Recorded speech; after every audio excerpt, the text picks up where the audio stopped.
Lamkos Kosova ka shënuar fitoren e parë në udhëtim këtë javë duke mposhtur Istogun me shifra 2-1. Istogu ka psuar edhe humbjen e 4 nga 5 ndeshjet e fundit, duke mbetur pa fitore në terren të vet prej 19 shtatorit. Pas vetëm 62 sekondash Lamkosi ka lënë përsi. Labinat Osmani shfrytëzoi gabimin e mbrojtësit Ardian Dervishaj dhe mposhtë portierin vendas Sanel Bandic për 1-0. Osmani vërtetoi se është në ditën e tij më të mirë 15 minuta më vonë, kur pasi shmangu për mrekulli një lojtar kundërshtar, për herë të dytë detyroi portierin e Istogut ta nxjerrë nga porta topin.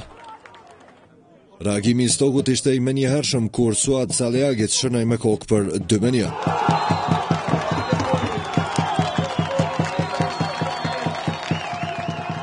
Loja hapur vazhdoi edhe më tej, derisa mysafirët nga Vushtria kanë mundur të thellojnë presin kur Arber Prekazi çolloi horizontale në minutën e 28, ndërsa shtylla ishte aleate e vendësve edhe në fund të pjesës së parë, kur ja mohoi golin Dior Zabërgjës. Në 45 minutat e dytë, Istogu kishte iniciativën ndërsa Lamkosi u tërhoq prapa dhe përmes kundërsulmeve kërkonte golin e qetësisë. Mark Milica ishte rreziku kryesor për mysafirët, por në këtë rast golashënuesi më i miri i kampionatit nuk arriti ta dërgojë topin në rrjet. Një minutë më vonë vendasit kërkuan penalti duke aluduar se futbollisti mysafir Halimi luajti me dorë pas harkimit të Diar Miftarajt, por gjyqtari Morataj heshti. 2 minuta para përfundimit të takimit vendasit ju afruan golit e barazimit, kur Milica gjuajti bukur nga goditja e dënimit, por edhe më mirë ishte intervenimi i portierit Vushtrias Tahiri. Kjo ishte fitoria e parë për Lamkos Kosova në udhëtim në këtë edicion dhe tani numëron 21 pikë, ndërsa Istogu, që nuk fiton nga java 9, mbetet në kuotën e 15 pikëve. Istogu Lamkos Kosova 1-2. Edhe qëllimi jonë në pjesën e dytë ka kjo, ta mbrojmë rezultatin 2-1 dhe në qoftë se na japet rasti ta japim golin e tretë, po edhe rezultati 2-1 i bën 3 pikë, kështu që i falenderoj djem përzemërsisht për mundin edhe sakrificën që bënën, se ta kosh një fitore si mysafir në një lojë si Istogu që luajti në lojë shkëlqyeshme, pas 9 muajve pa pagar diçka fantazi dhe diçka e paparashikueshme. Kështu që për zemër, nga zemra i falenderoj lojtarët që dhan mundin dhe sakrificën sot. Loja u vendos që ishte në fillim. Minutën e parë, më njëherë psuam 2 gola pej gabimeve tona amatoreske të mbrojtjes, edhe vetë fakti që për shembull kjo ekip i ka pranuar 28 gola në 14 lojë tregon që kemi problem me ekip me fazën defansive, domethënë me vijën e fundit të mbrojtjes.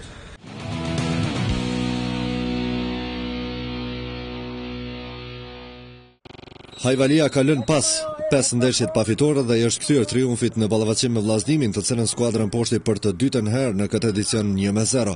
Me të njëjtin epilog sikurse edhe në takimin e tyre të parë në Gjakov me 31 gusht të këtij viti, edhe këtë herë Hajvalia u tregua më mirë se sa skuadra e rikthyer në elit, e cila po ballavaçohet me krizë rezultatesh. Mysafirët nga Gjakova rrezikuan të parët përmes këtij rasti të myrtës.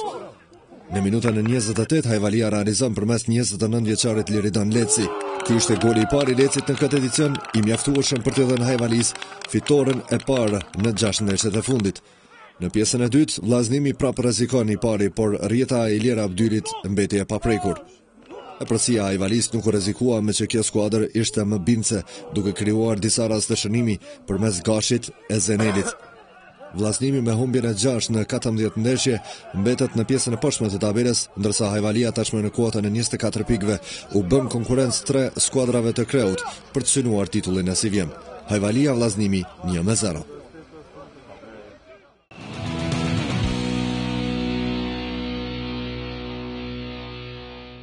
Pa gola 0-0 u mbyll ndeshja e të rrezikuarve të Superligës, Dritës dhe Trepçës. Në takimin e luajtur në Gjilan, skuadrat nuk krijuan shumë raste, çka përrjedhoi edhe produktivitetin në sulm me patën 0. Në pjesën e parë, mysafirët nga Mitrovica në 2 raste kërkuan golin përmes Babajt e Vinarcit, kurse vendasit nuk patën më shumë se një mundësi kur Murati gjuajti mbi port. E dyta pjesë ishte më e vobekt për nga rastet nga të dy palët. E fundi i takimit, Trepçën e la pa trajnerin Ajet Shosholli, që u përjashtua nga vija teknike nga gjyqtari Kreshnik Vula. Sidoqoftë, kjo ishte pika e 4 e Trepçës në 2 ndeshje në 90 e Shoshollit. Në total ekipi Mitrovicas ka 13, po aq sa edhe ai Gjilanas Drita.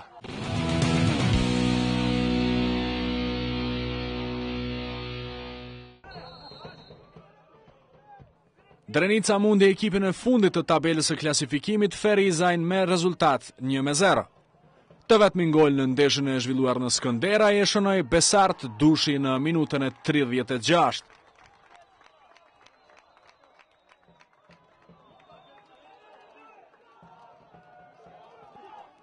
Kjo fitore e mban qëndrueshëm Drenicën në mes të tabelës, kurse humbja Ferizaj në fut në krizë dhe më të madhe. Një fitore rëndësishme, po më të rëndësishme kanë qenë 3 pikë, ndërsa një lojë dopt, kryesisht nga una jonë, një lojë jo çfarë jemi marrur vesh kryesisht para ndeshjes ta zbatojmë në fushë. Mendoj që disa lojtarë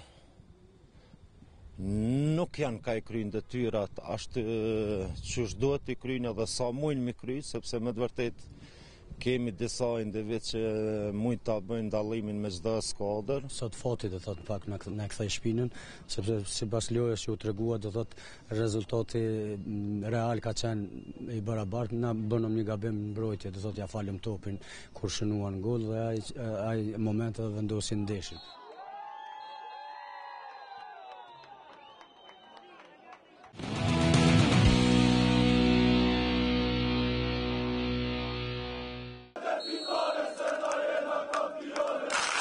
Kryendeshja e javës së 14 u mbyll pa fitues. Trepça 89 dhe Prishtina luajtën barazh 2-2 në takimin e luajtur në Rizal Ushtat të Mitrovicës. Derbi pati kthesa në rezultat. Të dy ekipet e shijuan e përsim, por në fund inkasuan vetëm nga 1 pikë. Vendasit e nisën për mrekulli duke avancuar qysh në minutën e parë me golin e Drilon Musaj.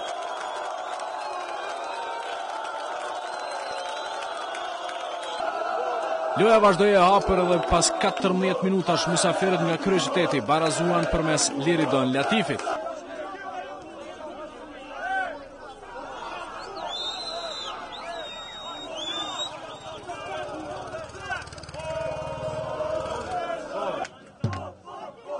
Në një nga paraqitjet më të mira të sezonit, Latifi shënoi edhe golin e dytë personal, duke sjellë në avantazh skuadrën 2-1.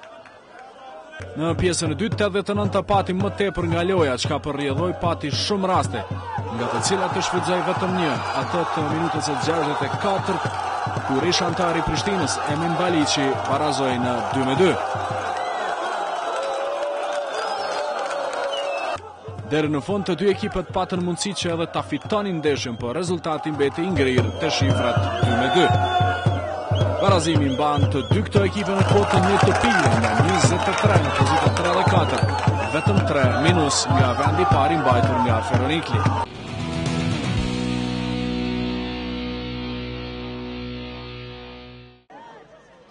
Ndeshja kryesore e gjirës së 14 Raiffeisen Superligës në mes të Besës dhe Ferronikelit përfundoi me rezultate barabartë 1-1.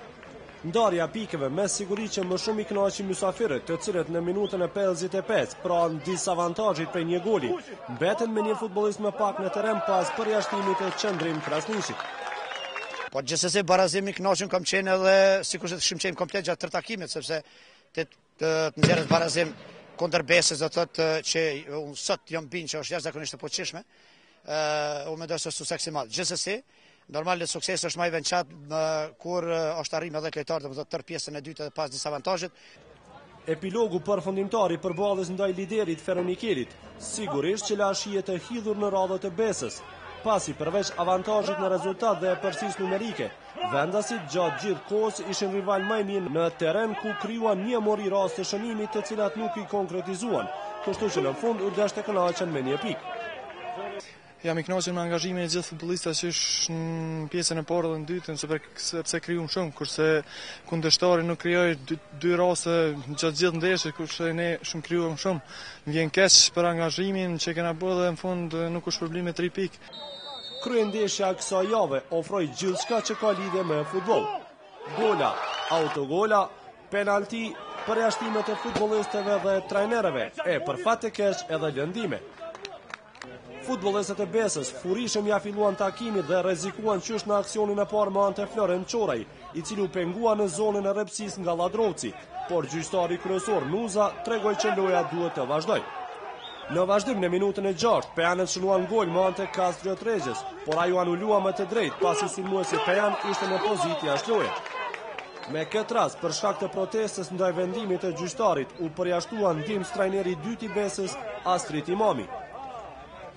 Në vazhdim brenda 3 minutave, skuadra vendase krijoi 3 raste të mira shënimi, por Regja, Dyher dhe Gashi nuk u treguan të saktë, kështu që rezultati mbeti pa ndryshuar. Mysafirët rastin e parë krijuan në minutën e 33 kur pas gabimit të mbrojtësit Vendas Hasanit, topi erdhi deri tek Emin Haziri i cili goditi, por Flamur Meziri intervenoi shkëlqyeshëm dhe deboi topin jashtë vijës fundore. 8 minuta para përfundimit të pjesës së parë, Fisnik Papuqi doli në pozitë të mirë për ta rrezikuar portën e Kolçit, por goditja e tij la për të dëshiruar, kështu që 45 minutë i parë përfundoi me rezultat të barabartë. Në pushim në mes të dy pjesëve për shkak të duelit verbal me gjyqtarin kryesor, u përjashtua dhe trajneri i Vendas Arblon Morina, i cili 45 minutën e dytë e përcolli nga tribunat, por drejsa ekipin e drejtoi ndihmës trajneri i parë Rushdi Gega. Pjesa e dytë filloi furishëm nga vendasit, të cilët patën rast të mirë shënimi qysh në minutën e parë të kësaj pjesëloje, por goditja Castrio Tregjës u ndal nga transverzalja Mysafirë. Në minutën e 51 pas një aksioni nga krahu i djathtë, në 16 metërshin Mysafir në mënyrë të paleushme u ndal Çoraj, e këtë herë gjyqtari Lunza tregoi në pikën e bardhë. Përgjegjësinë për ta ekzekutuar penaltinë mori Mensur Duraku, goditjen e të cilit e ndali Kolçi, por në topin e dëbuar Duraku reagoi si duhet, kështu që Besa kaloi në përsi prej 1-0. Gjërat për vendasit u bën edhe më mirë në minutën e 55, kur për shkak të kartonit të dytë të verdhë, nga loja u përjashtua mes fushori Mysafir Qendrim Krasniqi. Në vazhdim Pejanët krijuan edhe disa raste të mira shënimi. Kështu në minutën e 61, pas një kundërsulmi të shpejtë, Castrio Regja doli në pozitë të pastër, por goditjen e tij ndali Granit Kolçi. 2 minuta më vonë dhe Papuqi rrezikoi me goditje me kokë, por Kolçi përsëri ishte në vend. Në minutën e 69, vendasit organizuan kundërsulm të rrjedhshëm, por përsëri portieri Mysafir Kolçi intervenoi shkëlqyeshëm, duke ndalur edhe një tjetër tentim të Castrio Tregjës. 10 minuta para përfundimit të ndeshjes, Fatih Karahoda kishte rast për ta volosur fitorin e ekipit e tij, por goditja ish sulmuesit e Ferronikelit kaloi pranë shtyllës së majt. Rregulli pa shkruar në futboll, kur nuk shënon pëson, u vërtetua edhe në këtë ndeshje, ku në minutën e 83 Mysafirët ndërmorën një sulm i cili fillimisht nuk duke i rrezikshëm, por pas krosimit të Zariqit, mbrojtësi Vendas Hasani reagoi dobët dhe topi përfundoi në rrjetën vendase. 1 minutë pas pësimit të golit, Besa pati rast ta rikthene përsin me anë të Karahodës, i cili goditi bukur, por Kolçi përsëri intervenoi shkëlqyeshëm dhe e shpëtoi portën e tij. 4 minuta para përfundimit të ndeshjes, pas një dueli me sulmuesin Vendas Regjën, Fidan Gërbeshi pësoi një goditje në kokë, por çka u desh ta lëshon ndeshjen dhe të dërgohet në spitalin rajonal të Pejës për kontrollat e më të tjeshme.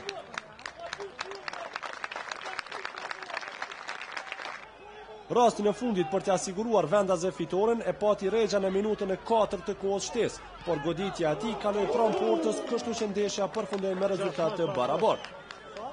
Në gjirën e ardhshme, Besa udhëton në Vushtri për të përballur me kampionin në fuqi Llamkos Kosovën, përderisa Ferronikeli e pret Prishtinën.